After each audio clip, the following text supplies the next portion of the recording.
Good morning, it's Maria Murphy here. Ever have one of those days that does not start out the way you planned for it to start? Well, that was today for me. This morning, I left the house a little after 6:30 and decided that I would treat myself to some Dunkin' instead of bringing my own coffee. And so I left the house and I pulled into Dunkin' Donuts, and my steering wheel tightened up on me and the dashboard lights all came on. And I immediately knew it was the alternator. I've been here before with another car. And so I called AAA, we got it towed, and yep, they called just a few moments ago and they said, yep, it's the alternator, as we knew. And so it didn't start out as planned, but I figured instead of sitting around and sulking that I would go ahead and take the opportunity to talk to you, take my mind off it for a little while. So there's something I've been thinking about, and that is the word no. It's a small word, isn't it? The word N-O is a small word. But it's a word that can really save you in a lot of situations. And so, through my life, I've been someone who had a hard time saying no to things. And it wasn't until I really learned the value of the word no that it really helped me. So the first thing that I had to do was stop accepting life. First, I had to just lead my life. And in about 2015 is when this really hit me, when I realized that, I'm just accepting whatever life throws at me. I didn't plan anything. I didn't have any goals. I didn't have any dreams. Well, I would set a goal on January 1st, the New Year resolution. I would do that, and then I would put it in a drawer and then pull it out the next year only to carry over the goals because I was not intentional about it at all. In fact, I had forgotten about it most of the time. It was just something to do. So it really didn't produce anything because I was not intentional.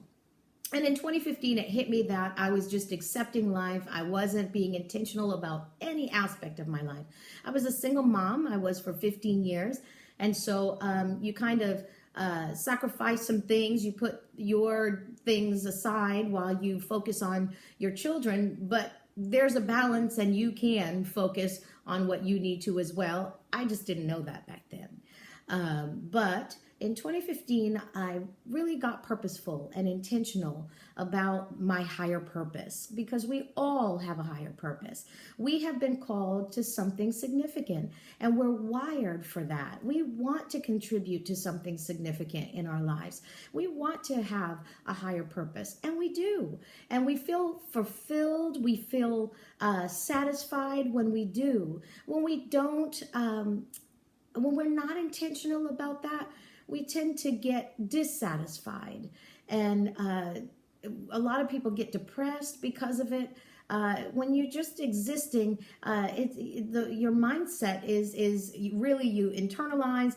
You become almost selfish because you think about you and me and how is this going to work, or I don't know what I'm going to do. And but when you start becoming intentional, you realize that there's more to life than just living every day.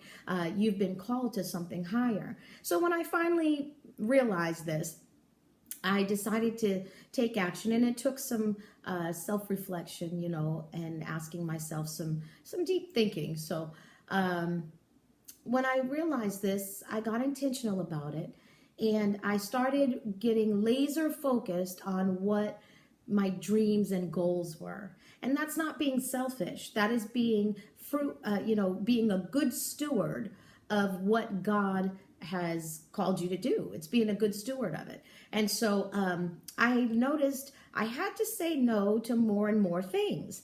And at first, it was kind of concerning to me because I'm like, but I want to do that, or, they're going to feel bad if I say no.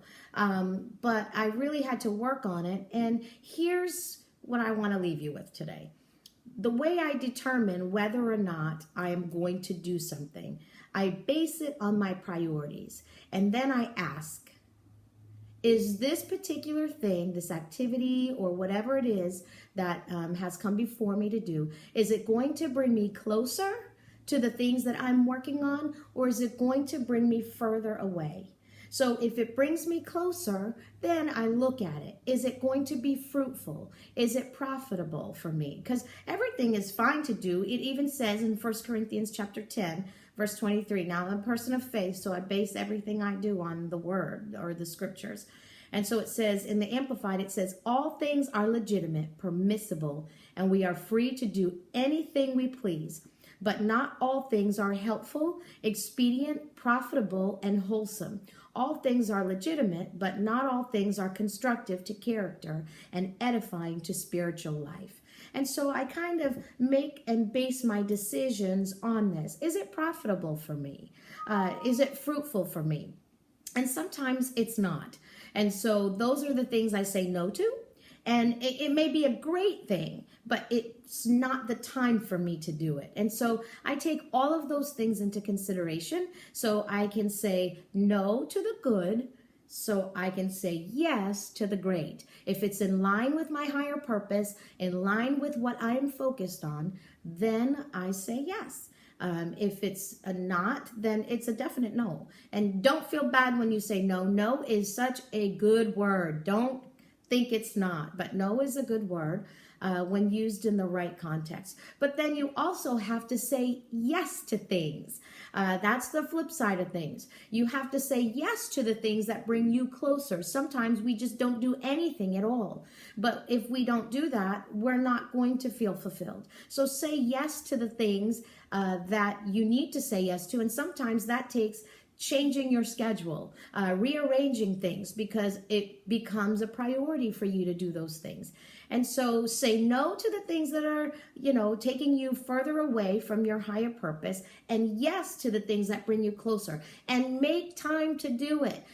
Make a way to do it. Don't say, oh, I can't do that. There's no way I can do that. No, ask, how can I make this happen in my life? And that is the most liberating thing when it comes to stepping towards seeing fulfillment of dreams and goals and the vision for your life. So I hope that encouraged you this morning.